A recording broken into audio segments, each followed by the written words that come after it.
Bridget Gibbs, and I am so sorry that I'm not there with you guys today, but I wanted to send you guys some videos, creating just some content for you guys to work on. I've created a group for you guys to follow along with, and hopefully it's all very simple. We always start each class with a breath of fire. It's an up-regulating breath, and it turns on your nervous system and gets your body ready for practice. It also helps clear out your nasal passages because we're breathing in and out through the nose the whole time, keeping our mouth closed. So I'm always telling my students, our mouth is for eating, our nose is for breathing. So through practice, we're trying to control our breath. So pranayama is breath extension or breath control, but I like to think of it as more breath extension. And so we're trying to keep our mouth closed the whole time in practice. And so I'm going to walk you through the breaths that are required for my course, and then I will give you some other breath work that I do throughout my course. But these 3 breaths that I'm going to walk you through are required for the course.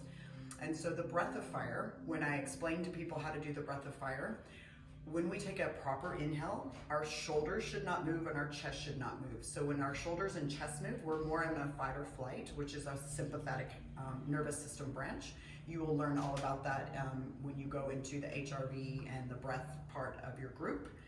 But when we take a proper inhale, our ribs should not move, our chest should not move, our shoulders should definitely not come up to our ears. But normally when I tell people to take a proper inhale, they inhale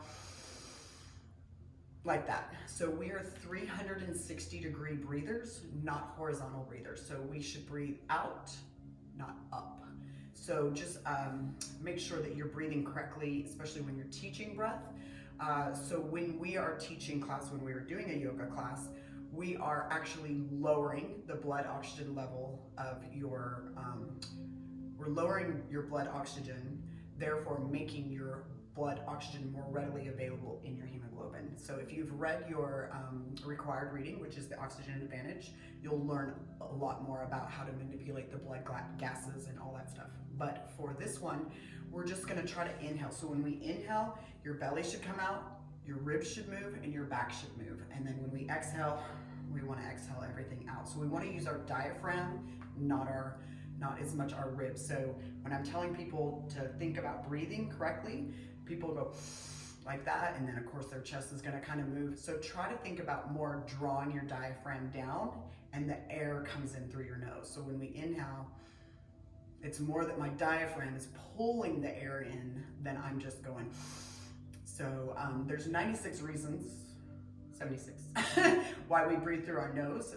Nitrous oxide does a lot of different things for the nose, but we just wanna become proper breathers. So when we breathe out of our mouth, we get 50% less oxygen to the brain.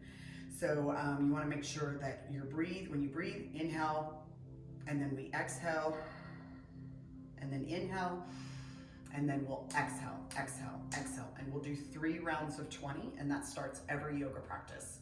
So we inhale, exhale, inhale, exhale, exhale, inhale, exhale, inhale, exhale, exhale.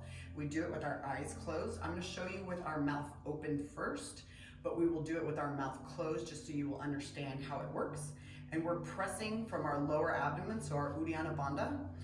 You'll learn about the different pelvic locks when you get into the philosophy of yoga, but I teach more the science of yoga, but they're both in there for you.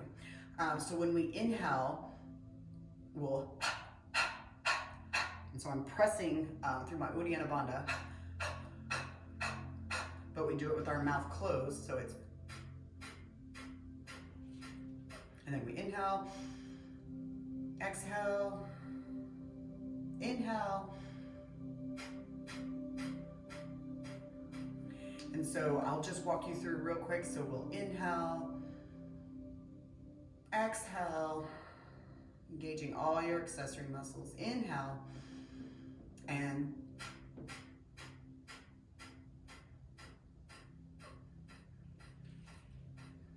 I usually walk the people through either clapping or snapping. So either one that's more comfortable for you. I just do clapping like this. Some people snap. Some people actually hit on the ground, and I feel like that's kind of a little distracting. So it's inhale, exhale, inhale, exhale, exhale, exhale, inhale, exhale, inhale, exhale, exhale, exhale. We do 3 rounds of 20. At the end, I have everybody take their left hand to their heart, their right hand to their belly.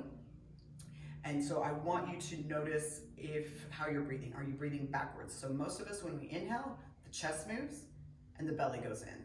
And then when we exhale, the belly goes out. So we're breathing opposite. So you want to make sure that you're breathing, the belly comes out when you inhale and the belly goes down when you exhale. So we want to more use the diaphragm, which is a muscle that goes underneath our ribs. You'll learn about anatomy. And so the second breath that we do is called establishing breath. And so once we get done with our breath of fire and we just kind of start the class, and you can say, you know, a lot of times I'll do some heart coherence, and that's again in your breath section. But I'll have you imagine your breath coming out through the center of your heart, through your chest. And then I just want you to kind of just picture, you know, times when you were really happy. So just kind of find what you want to add to your class. You know, maybe you have them set an intention for their practice. Maybe it's to be more gentle on themselves. Maybe it's to push themselves a little bit harder than they normally would. You know, just whatever you feel like you should stay that day. And so that's just basically the breath of fire in a nutshell. So I hope you like this video, and I will do the next breath in the next video.